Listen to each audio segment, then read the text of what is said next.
Hey Marcia, we are Hey, recording John. now. So this is your first BYOB party. Yeah, Yay! I do. And we should give the disclaimer that it's bring your own booze or beverage of choice for people who don't want to drink alcohol. Perfectly acceptable.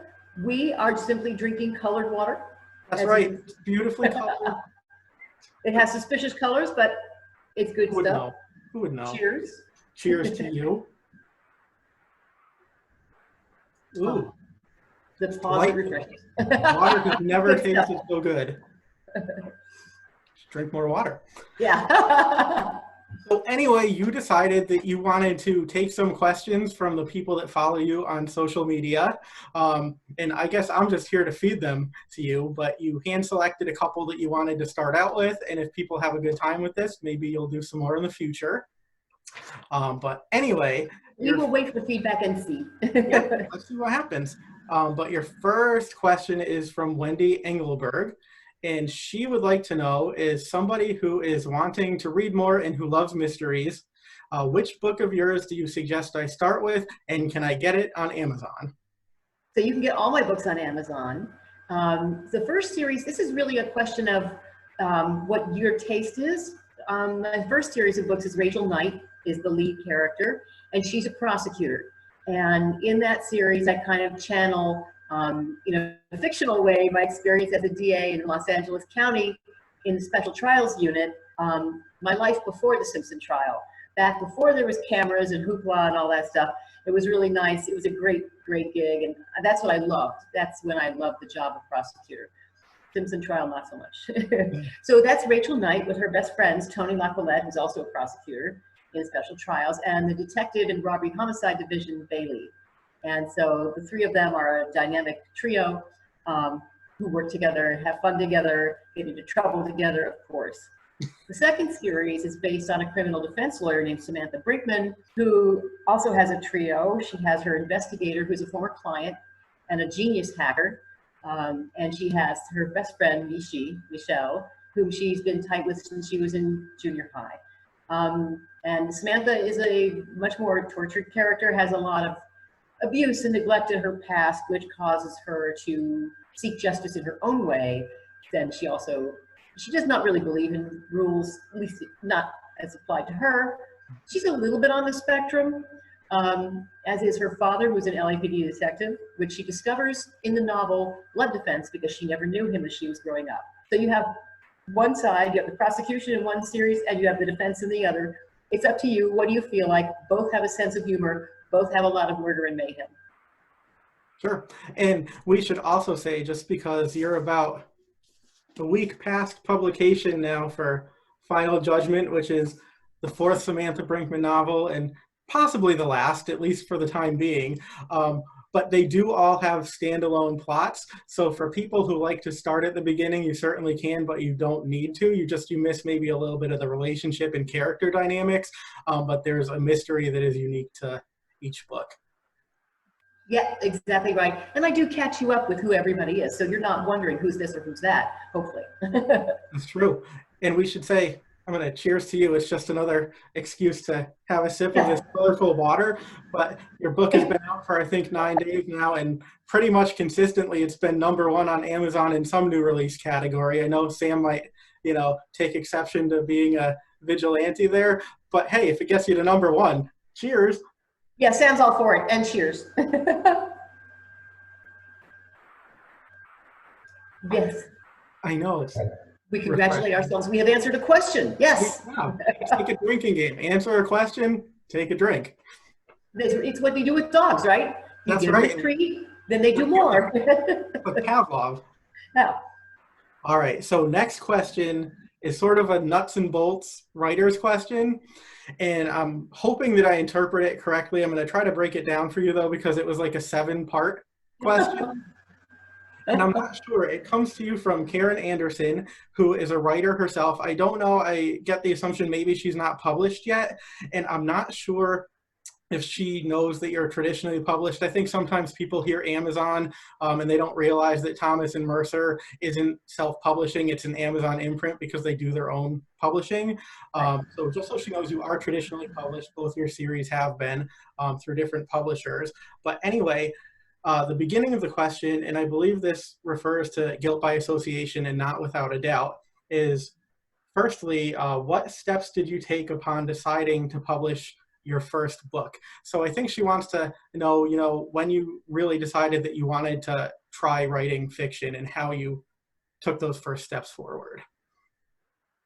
So I took many first steps. When I decided to write crime fiction, I mean, I had thought about it for years before I actually sat down to do it.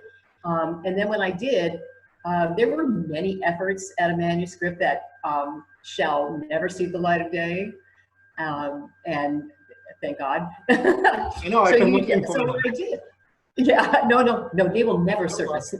But and I couldn't find them, Marcia. No, you won't. You know why? I shredded them. I took no chances. But once you do, I mean, you have to really find the characters you want to talk about, the world you want to be in, and then find the right story that is compelling enough and has enough layers to it and nuance that you can keep the writer interested and you keep the pace going, especially if it's a murder mystery. I mean, the pacing is very important. So that's the first thing, is you have to write the manuscript, and that means you're going to go through several drafts, because writing, as they say, is rewriting. And then what you really want to do is find an agent. Some people, like you should enlist a smart friend who's a reader to be your first reader, so that they can give you notes, like what were you missing, what did work, what didn't work. You have to be willing to take notes. I mean, I think that's a really critical aspect of writing that doesn't get talked about enough. I'm not saying it's as collaborative as a television show, where you're working on scripts in a writer's room, you're beating out story with a dozen other people, but it is still got to be somewhat collaborative, because you can't see it all yourself. You can't tell, because you get so in the weeds with your own writing, you can't really, there's a lot you're going to miss. You're just going to, especially with your first draft. So you should have a first reader, somebody that won't hate you for doing this to them. Or even if they do hate you for doing this to them, you don't care. But you want to listen to their notes, listen and think about what they're saying in terms of what works and what doesn't, and take the notes you feel are appropriate. At some point, you want to get the manuscript polished enough, good enough, that you can try and find an agent. Not an easy thing to do. So there are various websites that'll teach you how to write a query letter, in which you send letters out to several agencies, asking somebody to represent you and talking about your project, talking about yourself, et cetera, et cetera. These steps, those mechanical steps, are something you can find online. So I'm really talking about the necessary tools that you have to create a decent enough manuscript, and that does mean spending a lot of time making it as good as you can, and then letting somebody read and give you notes. And if you can get more than one person to read and give you notes, even better. Sure. Well, you did a nice job of breaking that down. I have very little work left for me after that. Really? Oh my God, that was an accident. I know, maybe a couple little questions. But one, let me ask you, if memory serves, you actually, didn't you have an agent prior to your agent and felt like that wasn't really the right fit for you, and then you went elsewhere? Is that true? Yeah, it kind of is. I was working on my first draft of, I want to say Rachel Knight. It might not have been Rachel Knight. My first draft, I was working on a manuscript that was my first crime fiction effort. I did have an agent whose minions were giving me notes, but we were kind of going in circles, and it just didn't work out. And that's when I thought, okay, I think, but there were some notes that were actually helpful. I remember getting some that actually taught me a lot about what I should be doing. And then I went off on my own. And I think that was when I really sat down and wrote Rachel Knight. Sure. And that's when that was the manuscript that wound up getting me an agent, that the same one I'm still with for all these years. He's wonderful. He really is. Dan Conaway is like the best. He's amazing. I love him. Great. Cheers to him. Cheers to, wait. What? Cheers to Dan. Somebody say that? Yes. He's a good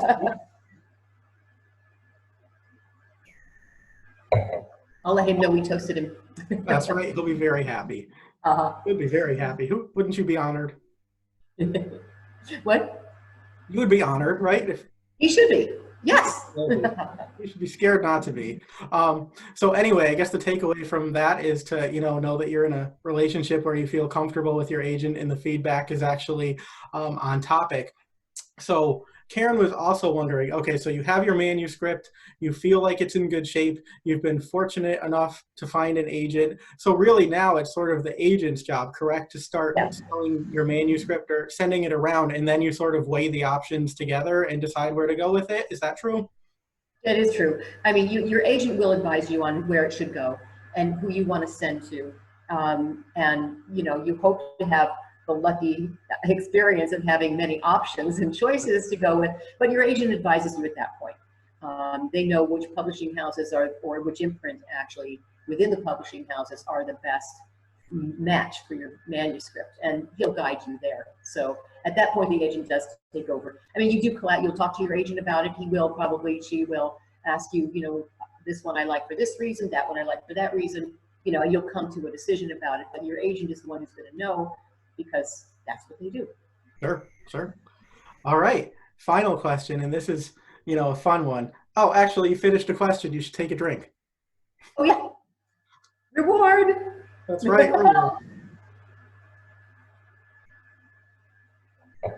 Good stuff. Love that colored water. My favorite kind of water. Yeah, I was never a fan of water until it was colored, and now I'm all about it. All right, so last question, since so many of us are, social distancing and we're still isolated, it's kind of funny because you're a writer and so you're sort of used to being, isolated, so this probably isn't all that much different for you with the exception of, gloves and a face mask at the grocery store. Yeah. So, even though you're home, you seem very disciplined and you work and work and work and you type and you type and you type and then you do it all over again. It was that was always life. So it's just more of the same, You're right. Other than the gloves and masks, things are pretty similar. Yeah, right. I was like, writers have been preparing for this for a very long time. Yeah. True. It's true. But anyway, so, a lot of people now are sort of stuck at home and are looking for some escapism or for some entertainment, just a way to pass the time. So Netflix and chill. A Netflix and chill kind of night is sort of a popular term right now. So can you tell us if there's anything that you've been watching that you would recommend and or what is in your queue right now? So, I mean, I've watched so much stuff that I can't remember it all. But like the last series I just finished that I loved was Ozark with Jason Bateman. It's fantastic. Laura Linney, it's a great series. You're going to love it. What's another one? The one I'm just watching now, I'm about to finish, sadly, I'm going to finish, called Never Have I Ever. It's fantastic. It's the coming of age, hilarious. It's perfect way to have fun time and relax and, enjoy, nothing heavy. What else? Oh, you know what I've got queued up is Ryan Murphy's series, Hollywood, based on a book written by someone who worked in Hollywood back in the day, in the 50s. And it's going to be fantastic. I know it is. What a talent. It's an amazing cast. And I think it's going to be a terrific, terrific series. What else? Gosh, there's so many. I know this some is like people what about Mrs. America with Kate Blanchett, right? Sarah Paulson's in it. You'll love it. That's about Phyllis Schlafly. So it's fascinating and very well done, although it's kind of depressing. Because it's about the defeat of the ERA by a woman, of course. What else? John, what are you watching? Oh my gosh, I watch like nothing. It's terrible. I let my wife tell me what to watch, and then I watch it 3 years later. It's so sad. I know a lot of people are, is it Tiger King? Have you seen that? Or Oh, so I knew the Tiger King story. I had read a very long column about it. Somebody wrote a big piece on it.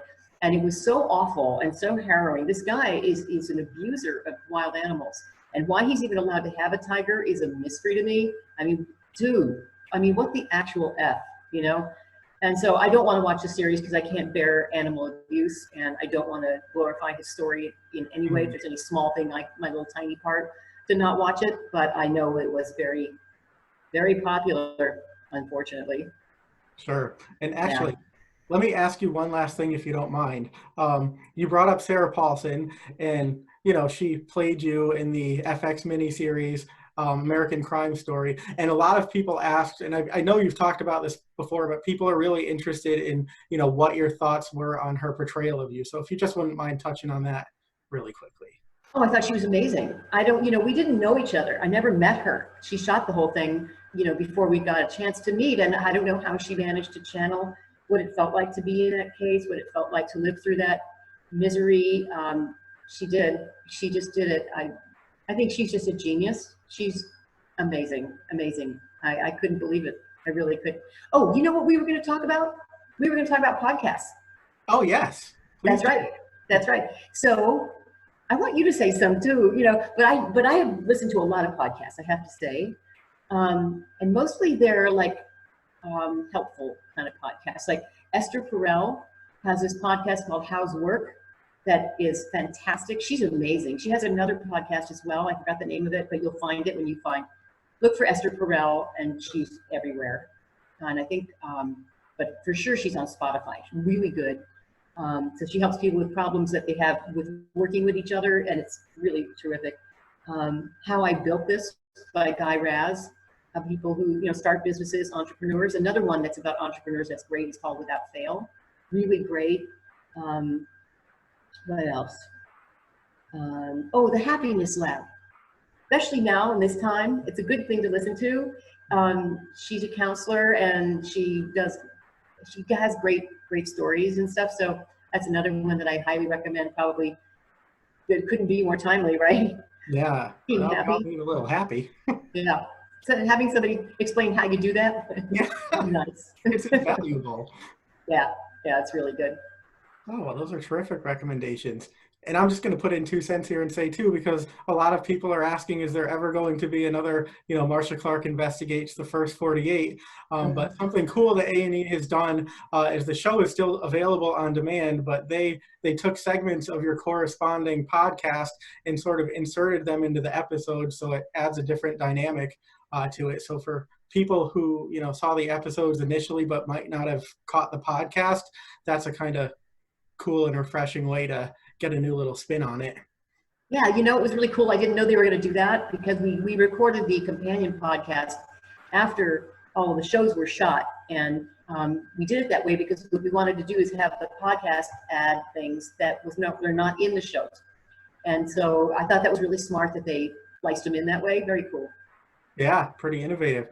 Yeah. All right, well, I think that this brings us to the end of round 1, but I guess if people still have more questions and you want to peruse them at some point, they can just drop them in the comments on your Facebook page, and we'll see what pops up and whether or not you are compelled to do this again. But thank you. In the meantime, right? We'll do this. Yeah. Here's to you. Here's to you, John. Thank you so much. As always, such a pleasure. You're the best. Thanks, Marcia. As are you. Thank you.